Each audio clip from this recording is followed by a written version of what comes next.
In the village of Oluma, everybody talked even when they were not asked.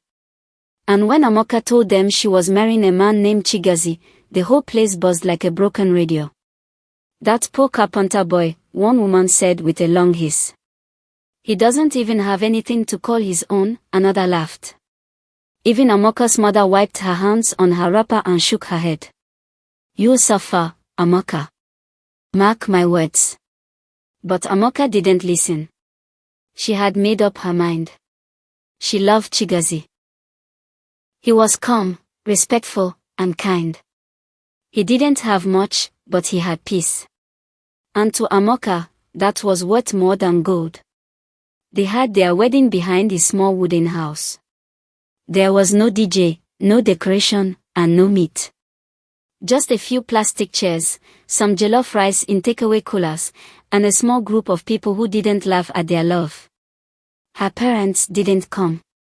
None of her friends showed up. She wore a borrowed dress and tied her hair in a scarf. Chigazi gave her a simple metal ring. Her hands shook when she put it on. Not because of fear, but because of hope. That night, as they sat outside looking at the moon, Amoka said, "People think I'm stupid for marrying you." Chigazi looked at her with soft eyes. "Are you?" he asked quietly. She smiled. "No. Because I see what they don't see." But things got harder after the wedding. Amoka's father told her never to call him again because he wanted her to marry a rich suitor that came to ask for her hand in marriage, but Amoka refused because the rich suitor was rude and never respected her. Her mother refused to answer her messages. At the market, people stared. Some whispered and laughed behind her back. But she didn't care. She began helping Chigazi at his workshop. She swept the floor, fetched nails, and even carried wood on her head. Sometimes they didn't eat all day. But they laughed. They talked. They prayed. Still, something about Chigazi felt deeper than he showed. He was always writing in a small black notebook. Sometimes, he would walk alone to the hill and sit there for hours, just staring at the sky. He never told her what he thought about on those long walks. It started with skipped meals, few weeks after the wedding. Chigazi would say he wasn't hungry. He'd pretend to be fixing something outside just so Amoka would eat alone. But she knew. She could see it in the way his hands trembled when he picked up his tools. They had nothing left. The workshop was empty. No customers. No wood. Not even nails. Amoka tried selling vegetables on a tray, but people in the village avoided her. "That's the girl who ran off with a broke carpenter," they whispered. "Let her suffer small."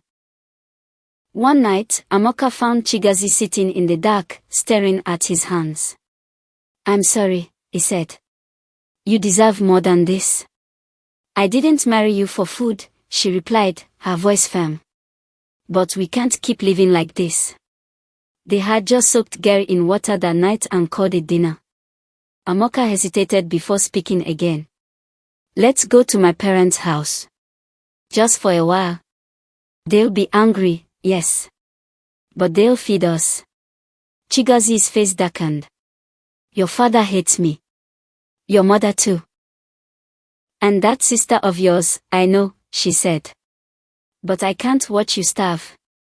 The next morning, they packed a small bag and walked to her family home. Amoka's heart beat fast. She hadn't stepped foot there since the wedding. Her mother opened the gate and stared at them for a long time. No smile. No greeting. "So, hunger finally brought you back," her mother said. Inside, her father didn't speak.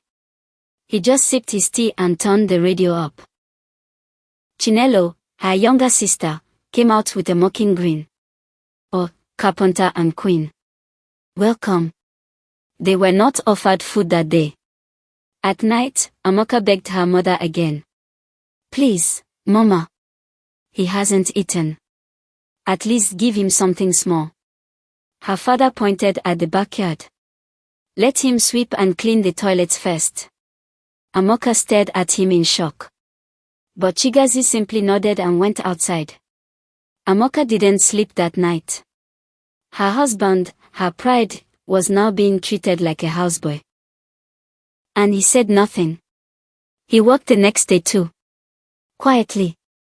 But something inside him was changing. And Amoka could feel it. Before we continue, please do not forget to follow us for more beautiful stories. It means a lot to us. Let's continue. The next day, they asked him to wash all the family's clothes, sheets, towels, and wrappers that had soaked in dirt. We don't use dirty clothes here, Chinelo mocked. You better use your strong carpenter hands to wash those clothes well. Chigazi obeyed quietly. While he was scrubbing one of the wrappers with shaking hands, Chinelo shouted from the kitchen window, "Go and buy me Maggi and pepper." He raised his head, wet and tired. "Let me just finish washing these ones first," she hissed. "What did you say?" He repeated it, more gently this time. "Please let me just rinse these few, I'll go immediately after." She disappeared. A moment later, she returned carrying a bucket of dirty water. Before Chigazi could react, she poured it all over him. Amoka ran out when she heard the shout. "Chinelo! What did you do?" "He's lucky it was just water," Chinelo said. "Poor man wants to be giving command in someone else's house." Amoka knelt beside her husband, helping him up. His shirt clung to his chest. His eyes looked tired, but they held something else now, something deep, dark, and steady. That night, Amoka cried. "Let's leave, Chigazi. We don't deserve this." But he only stared at the ceiling. "One more day," he whispered. "One more day, before we leave." The morning after the water was poured on him, Chigazi woke up before the sun. He didn't touch the breakfast they gave him, soaked leftover yam with no salt. He simply sat outside, eyes fixed on the street, waiting for something. Or maybe, someone. Amoka came out quietly and sat beside him. "Let's go," she whispered. "We don't need this place. I am sorry I asked us to come here. I thought they would help us. I didn't know they would be this wicked to us." He didn't answer right away. Then, with a soft but firm voice, he said, "One last thing." At noon, a black SUV pulled up in front of the gate. It was silent, powerful, and clean like it didn't belong in the dusty village. Everyone came outside, Amoka's father, her mother, Chinelo, even neighbors. The car door opened, and a tall man in a suit stepped out. "Sir, we are ready," the man said, bowing slightly toward Chigazi. The compound went silent. "Ready for what?" Chinelo asked, confused. Chigazi stood up slowly. For the first time since he entered that house, his shoulders straightened. His voice no longer shook. "I told you I had one more day." He walked to the gate. The man opened the back door of the SUV. Inside were two more men in black suits and a folder on the seat. "What's happening?" Amoka's father asked, stepping forward. "Who are these people?" Chigazi turned and looked at him calmly. "I'm the owner of Goldcrest Holdings," he said. "We build estates and hotels in 4 states. I've been silent because I needed to know if your daughter married me for my name or my heart." Everyone froze. Amoka's knees almost gave out. Chigazi looked at Chinelo. "You poured water on a man who could have paid your school fees till graduation. You mocked me because you thought I had nothing." He looked at Amoka's parents. "You judged me without knowing who I was. But your daughter, she fed me when she had nothing. She wiped my face when you threw dirt. She saw me, even when I was hidden." He turned to Amoka. "Come with me," he said gently. Tears poured from her eyes, not because of the wealth, but because everything she believed about him was true. He was good. He was real. He was hers. She followed him to the car. And the gate closed behind them. The ride from her parents' house was silent. Amoka sat in the SUV beside Chigazi, her hands trembling on her lap. She looked at him, his posture, the calm way he typed on a sleek phone, and realized she was sitting beside a man she had never truly known. And yet somehow had always known. "Why didn't you tell me?" she whispered, her voice cracking. Chigazi stopped typing. He looked at her gently. "Because the world is full of people who love money, not people. I've met enough of them to know the difference. I needed to find someone who would still hold my hand when I had nothing." Amoka wiped her eyes. "But you had everything." "No," he said softly, "I didn't have you yet." They arrived at a large compound. A quiet estate with flowers that bent gently in the wind and guards who bowed without asking questions. Amoka stepped out, barefoot, dusty, still wearing the old clothes from her father's house. A female staff came running. "Madam, let me take your bag." Amoka clutched it tighter. "No. I'm fine." She was still trying to understand what her life had just become. Inside, the living room was bigger than her parents' entire house. Gold-trimmed curtains. Soft leather chairs. Clean, cool air. She didn't sit. She just stood there, shaking. Chigazi turned to her. "This is your home now." "But I don't belong here," Amoka whispered. "I'm just..." "Amoka." Chigazi smiled. "You're the woman who washed wounds with me in the workshop. The one who shared Gary water without complaint. You belong here more than anyone." That night, he gave her a ring again. This time, it was gold, with a small diamond. Not to replace the old one, but to sit beside it. "Both rings matter," he said. "One reminds me who you were. The other reminds me what you became." Amoka cried quietly. Not because of the house, or the cars, or the wealth. But because the man she married in a backyard with no music had just placed a crown on her head with his heart in his hands. It started with whispers. A Kiki driver said he saw Chigazi step out of a black SUV in the city. A boy from the nearby estate said the carpenter had 3 men open doors for him at a big hotel. By evening, Oluma village was buzzing like a disturbed hornet's nest.